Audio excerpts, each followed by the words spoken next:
Mari kita bersatu hati di dalam doa. Bapa kami yang ada di dalam surga, tiada henti kami berdoa merendahkan diri kami. Kami terus Tuhan meminta pertolongan, kuasa dan urapan daripadamu atas hidup kami. Apa yang telah kami pelajari di Alkitab, tanpa Engkau meneranginya, sia-sialah semua. Oleh sebab itu kami minta kepada Tuhan, urapi hamba-Mu, penuhi kami dengan kuasa Roh Kudus, supaya apa yang kami pelajari selama ini hidup dan berkuasa, dan Tuhan memimpin kami, supaya kebenaran-kebenaran firman-Mu itu meneguhkan iman percaya kami. Dalam nama Tuhan Yesus, haleluya, amin. Shalom Aleichem, Besem Hamasya. Saudara-saudara yang dikasihi Tuhan, minggu ini tema kita ialah miskin di hadapan Allah menurut kitab Injil Matius pasalnya yang kelima, ayatnya yang ketiga. Sebuah eksegesis kata miskin, inti pesan teks dan relevansinya bagi kita. Kita membaca Matius 5 ayat yang ketiga. Berbahagialah orang yang miskin di hadapan Allah, karena merekalah yang mempunyai kerajaan surga. Saudara-saudara, miskin di hadapan Allah ialah mereka yang berbahagia, dan miskin di hadapan Allah ialah mereka yang mempunyai kerajaan surga. Kalimat dalam teks Alkitab mengatakan, makari tohito pneumati adalah orang-orang yang hidupnya diberkati. Orang-orang yang bersandar, berharap, dan bergantung kepada Tuhan. Karena ia sadar bahwa tanpa anugerah Tuhan, hidupnya terlepas. Itu sebabnya saudara, sebelum kita masuk kepada pokok-pokok bahasan kita hari ini, mari kita lihat terlebih dahulu terjemahan dalam beberapa versi Alkitab. Dalam Alkitab Selaber dikatakan, berbahagialah orang yang rendah hatinya, karena orang itulah yang mempunyai kerajaan surga. Dalam terjemahan kitab suci Injil 19:12, berbahagialah mereka yang tidak punya apa-apa di hadapan Allah, karena merekalah yang mempunyai kerajaan surga. Dalam terjemahan RAI, terjemahan lama, berbahagialah segala orang yang rendah hatinya, karena mereka itu yang mempunyai kerajaan surga. Dalam terjemahan MILT, berbahagialah orang yang miskin dalam roh, karena kerajaan surga adalah milik mereka.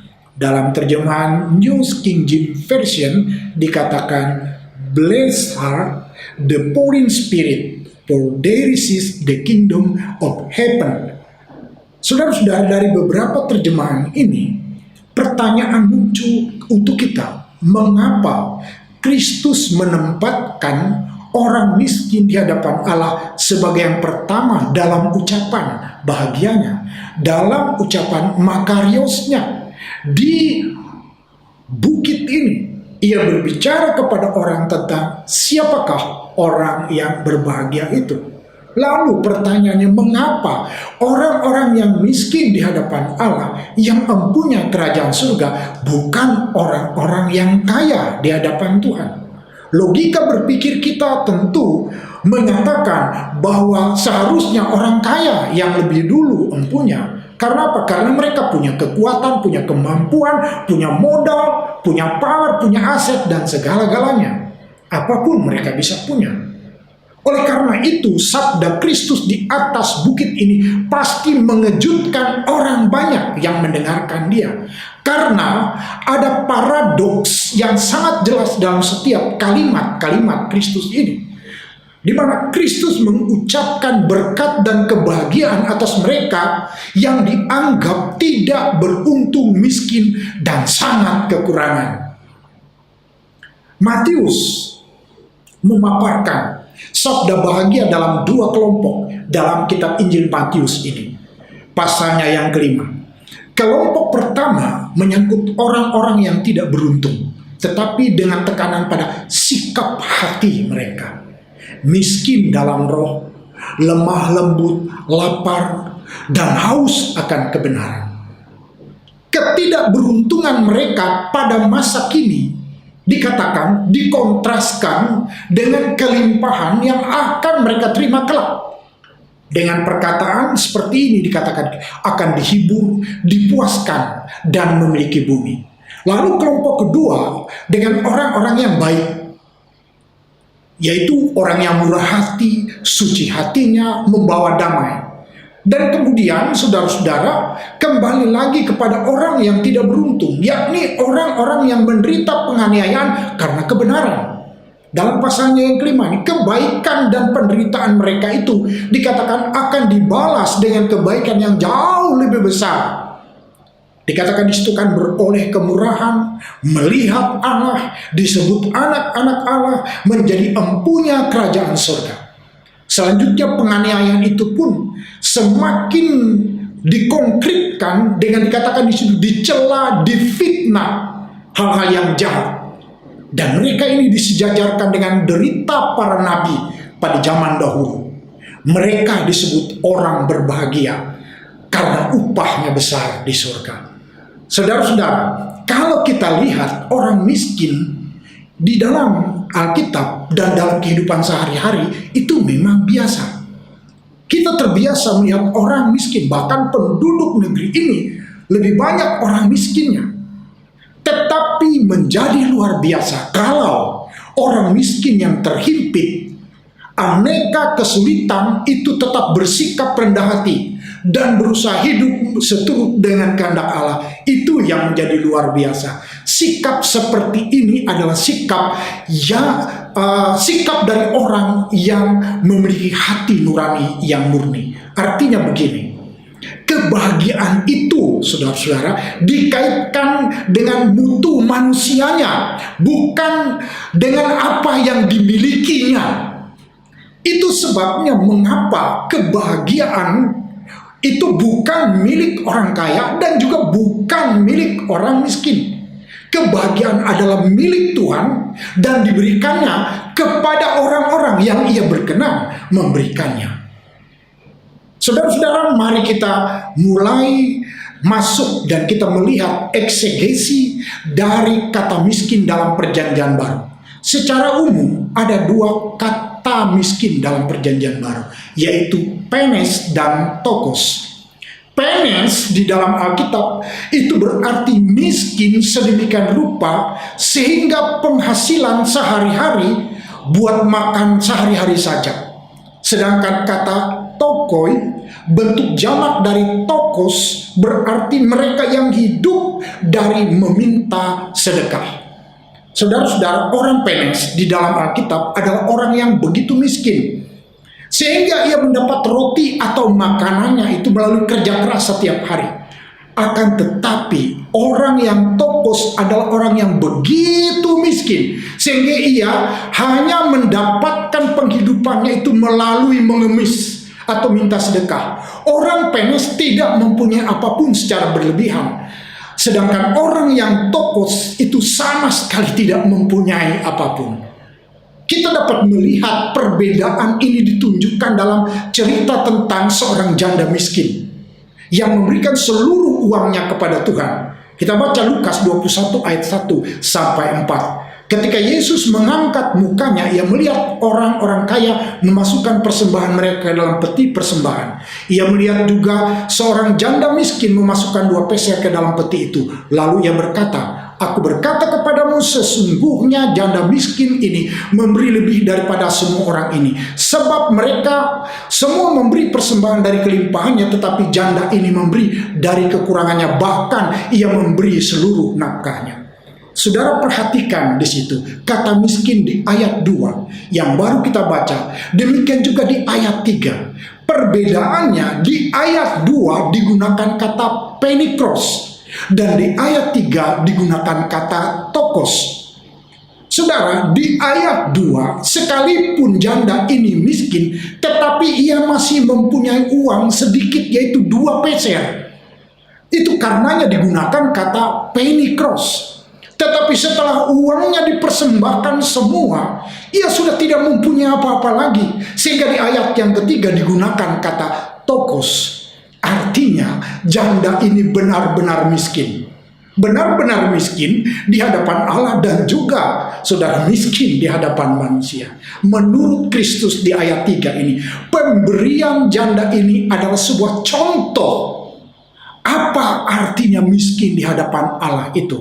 Atau saya bisa gunakan sebuah contoh dari penyerahan total tanpa syarat terhadap Tuhan itu sendiri. Perhatikan ayat 3. Lalu ia berkata, aku berkata kepadamu sesungguhnya janda miskin. Ini setelah ia memberikan persembahannya di ayat 3. Ini miskin digunakan kata tokos. Ia memberi lebih banyak daripada semua orang. Sebab mereka semua memberi persembahannya dari kelimpahannya. Dari kelimpahannya semua orang yang memberikan. Saudara lihat kalimat yang terakhir yang akan saya baca. Janda ini memberikan dari kekurangannya. Bahkan ia memberi seluruh nafkahnya. Ia sudah tidak punya apa-apa. Nah, dengan perkataan lain, orang miskin di hadapan Allah ialah pertama, mereka yang merasa kekurangan dan tidak dapat memenuhi kebutuhan rohani mereka sendiri tanpa anugerah Kristus. Mereka yang memerlukan hidup, kuasa dan kasih karunia yang datang dari Roh Kudus. Itu yang pertama. Yang kedua, orang yang miskin di hadapan Allah ialah mereka yang sepenuhnya bersandar, berharap, bergantung pada kasih dan kuasa Allah dalam kehidupannya. Sebab hal demikianlah yang dikerjakan oleh Kristus. Ketika dalam keadaannya sebagai manusia, ia telah merendahkan dirinya, menjadi miskin, bahkan sampai taat, sampai mati di kayu salib karena ketaatannya melakukan kehendak Bapa. Saudara, kita bisa bandingkan dengan Filipi pasal 2. Jadi mari kita lihat relevansinya miskin di hadapan Allah itu bagi kita ialah bahwa terpisah dari anugerah Allah melalui Kristus, kita tidak ada artinya. Kita tidak dapat berbuat apa-apa. Saya ingin mengajak kita melihat relevansi ini dengan doa pemungut cukai dalam perumpamaan Kristus Lukas pasal 18 ayat 13 dan 14. Ini merupakan sebuah ilustrasi bagus bagi kita mengenai apa artinya miskin di hadapan Allah. Bunyi doanya ialah, ya Allah, kasihanilah aku orang berdosa ini. Dan saudara-saudara, yang menarik adalah kesimpulan teologis dari Kristus di ayat 14 ini ialah, ini merupakan sebuah kesimpulan teologis yang begitu jelas sekali dalam surat Lukas. Ayat yang ke-14 ini, pasal 18 ini, Kristus memberikan kesimpulan teologis tentang doa pemungut cukai yang berkata, ya Allah, kasihanilah aku orang berdosa ini. Dia berkata, aku berkata kepadamu, orang ini pulang ke rumahnya sebagai orang yang dibenarkan Allah dan orang lain tidak. Sebab barang siapa meninggikan dirinya, ia akan direndahkan, dan barang siapa merendahkan dirinya, ia akan ditinggikan. Saudara, saya harap kita cukup memahami apa arti kata miskin di hadapan Allah. Miskin di hadapan manusia, kita diabaikan, kita dibuang, kita dihina. Tetapi miskin di hadapan Allah justru merupakan kata makarios pertama dari Kristus kalau kita ingin menghampiri Tuhan dan masuk di dalam anugerahnya yang mulia itu. Agar kita tetap berjalan di dalam kuasa Roh Kudus. Agar kita tetap berjalan di dalam jalan salib. Agar kita tidak jatuh di dalam pencobaan.